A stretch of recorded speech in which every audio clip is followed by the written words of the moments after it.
2030 সালের এআই এক নতুন যুগের রূপরেখা।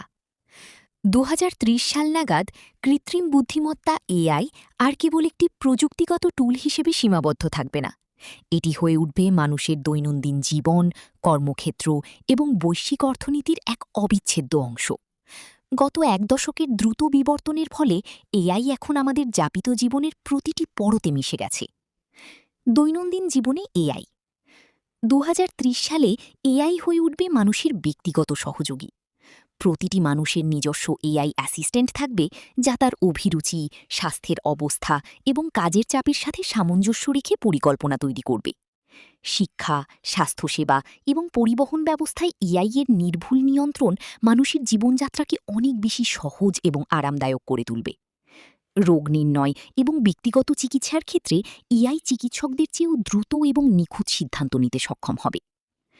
কর্মক্ষেত্রে পরিবর্তন 2030 সালের কর্মজগতে এআই এর ভূমিকা হবে সহায়ক। গতানুগতিক বা পুনরাবৃত্তিমূলক কাজগুলো সম্পূর্ণভাবে এআই এর দখলে থাকবে, ফলে মানুষ অনেক বেশি সৃজনশীল এবং কৌশলগত কাজে মনোযোগ দিতে পারবে। তবে এর ফলে কর্মসংস্থানের ধরনে বড় ধরনের পরিবর্তন আসবে। নতুন ধরনের দক্ষতার চাহিদা তৈরি হবে এবং পুরনো অনেক পেশা বিলুপ্ত হয়ে যাবে। মানুষের সাথে এআই এর সহযোগিতামূলক কাজ, হিউম্যান এআই কোলাবোরেশন, তখন হবে ইন্ডাস্ট্রির নতুন মানদণ্ড। বৈশ্বিক অবস্থান ও নৈতিকতা 2030 সালে এআই ক্ষমতার নতুন উৎস হিসেবে বিবেচিত হবে। দেশগুলোর প্রযুক্তিগত সক্ষমতার পরিচয় পাওয়া যাবে তাদের এআই অবকাঠামোর ওপর ভিত্তি করে। তবে এই ব্যাপক প্রসারের সাথে সাথে এআই এর নৈতিক ব্যবহার, গোপনীয়তা সুরক্ষা এবং অ্যালগোরিদমিক পক্ষপাতিত্বের মতো বিষয়গুলো নিয়ে আন্তর্জাতিক পর্যায়ে কঠোর আইন ও নীতিমালা প্রণীত হবে। প্রযুক্তির এই বিশাল অগ্রগতির সাথে পাল্লা দিয়ে এআই এর নিয়ন্ত্রণ এবং নিরাপত্তার বিষয়টি হবে বিশ্বের প্রধান আলোচনার বিষয়।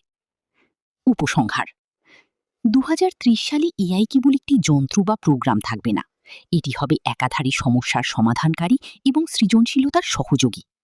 এআই আমাদের পৃথিবীর